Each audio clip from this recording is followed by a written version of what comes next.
So,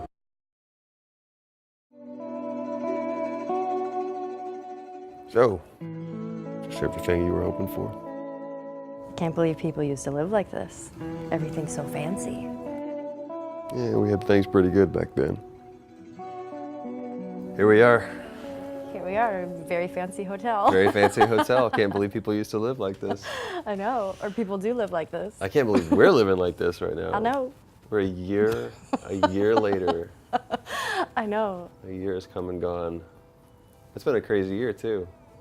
Yeah. I remember the first night when the Naughty Dog had the launch party, and you know, obviously we had seen a little bit of the game, but we hadn't actually.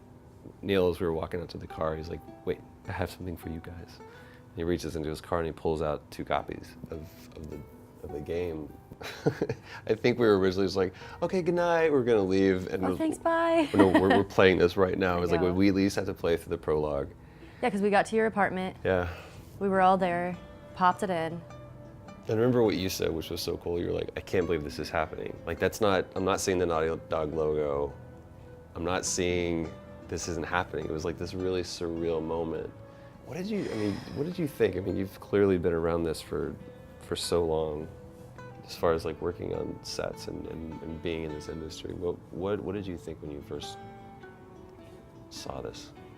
I remember when I first walked onto the mocap stage, I was nervous because I didn't realize.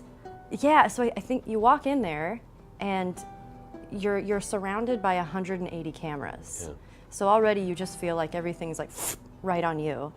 So that was the first time I wore the suit, that awesome suit, and then we started casting for Joel, and then found a couple guys, did a motion capture audition with them, and they weren't right. The guy that came in right before you, he was great, and I'm sure you know the story now, but we were doing a scene where it was very sort of heated, and sometimes, as you know, a lot of my frustration or anger will come out physically, Right. which I think with some actors that can not be a good thing, and I should learn to be careful with that, but I'm a bit impulsive. So I pushed him, and then he's just as impulsive as I am. He pushed me back. and I fell down, and I remember I got up and I was like, "You motherfucker." And then, like, you know, Neil and everyone was like, okay, because I was just like, "All right, we're gonna do this. I'm totally gonna fight this motherfucker." And we're like ready to do this audition scene.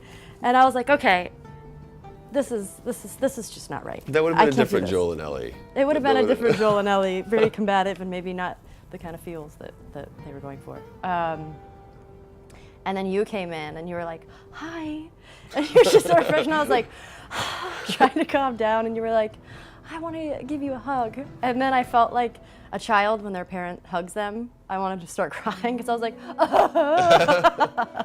but it just I could see instantly. on you. I mean, it was. I remember walking into it. I was nervous too because I'm a gamer and I've been familiar with Naughty Dog and what they've done for so long, and here I am walking in for a character that I was sure that I wasn't going to be right for. They were going to see the aesthetics of me, and it was just going to be so different. But I also knew that I understood something about the character that I don't think anybody else did. But I remember walking in and seeing you and seeing just this forced smile, and I was like, "Oh man!" And I instantly just felt like just such a cool connection with you. And I know that when I walked in and I saw you, all I knew was I wanted to take care of you. And not that you needed to be taken care of, but that I wanted to take care of you. Yeah. And I could get mad at you, you could piss me off, but at the end of the day, I still wanted to take care of you. And I think it started just from that, again, that seeing that person who had the smile on, and knowing that there was something underneath that. So Interesting. Aw. I don't know. I mean, what did you think when you first saw like Ellie and when you first saw Joel? Like, what were your first thoughts? I knew I was right for it, and I was like, if I can just kind of you know, not get nervous and just bring what I have to the table. I know I'm Ellie. Right. We did this for so long. I mean, 3 years. I've never worked on anything that went as long. You're forced to be open and honest and everything because you're dealing with such intense material and the process requires such.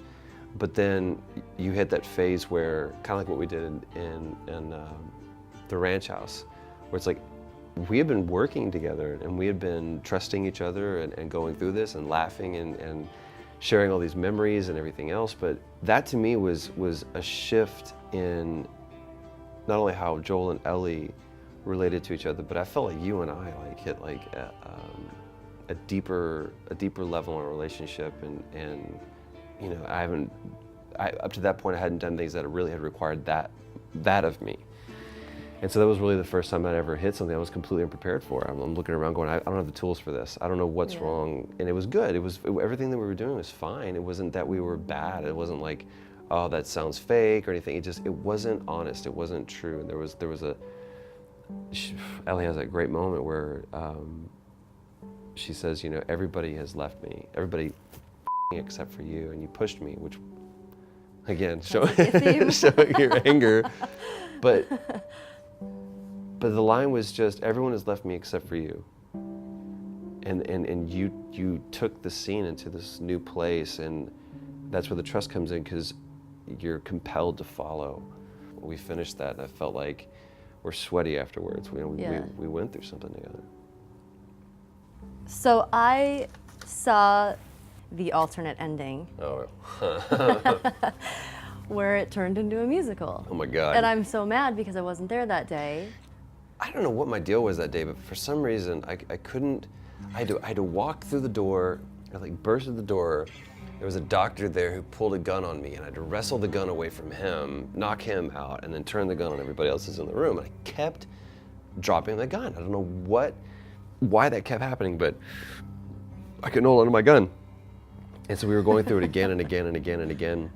Neil says, I want to get one more, and I just really want you to be open to what Merle has given you. And I feel like what we have is great, but I think that you really need to be listening to her and seeing what she's doing. I was like, oh yeah, absolutely. You know? I'll totally listen to her. Sorry, and sir. he was like, no matter what happens, because I would drop my gun and be like, sorry. He's like, I don't care if the gun drops, just don't stop. Just no matter what happens, just keep going. I was like, okay, guys, I'm serious. I don't care if you drop the gun. I was like, fine, dude. Professional, I've got this. So I walk through the door and I'm doing my thing, and out comes this voice.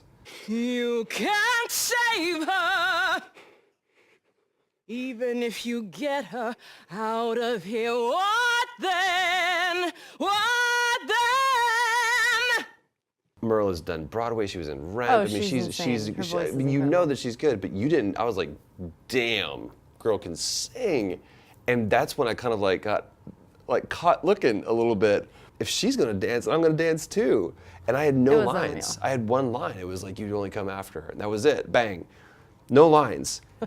And to me, it's so funny. Like, Pam loves Les Mis, and what I think is hilarious is in musicals is when they not only verbalize but sing What their they're doing. inner monologue. Yeah. I'm sitting in a chair and I'm looking out the window. I mean, it's like, shut Yeah. up. We don't need it. We see that you're sitting in a chair looking out a window.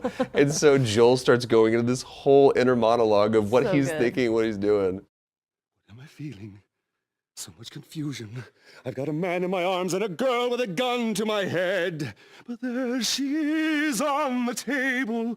My favorite is the moment she starts singing, because you're so into it, and then she starts singing, and you're like, you have this look on your face like, what's happening? That's me But going, then holy shit, she can sing. she's finished, and then you're like, instantly, you're like, I'm gonna go over here, and I'm gonna go get Ellie. I was like, this is unreal. They teased us and they said that, he goes, we're gonna animate the entire thing and it's gonna be I like a wish they gag would've reel. done I was that. like, that, Maybe one day. yeah, they wanted to do something like finish the game, whatever. Yeah, well, what's that about? Lame. You played the game, Yes. Yeah. I played through it twice. played through it twice. I can't wait to play it through again on the PS4, because I feel like since it's been a year, I wonder what I'm gonna remember, or I'm sure there's gonna be some new stuff that I'll see. they've got a copy. Should we go play it? You wanna go play it? I'm gonna play the game. I don't know what you guys are gonna do. You guys are gonna play the game right now.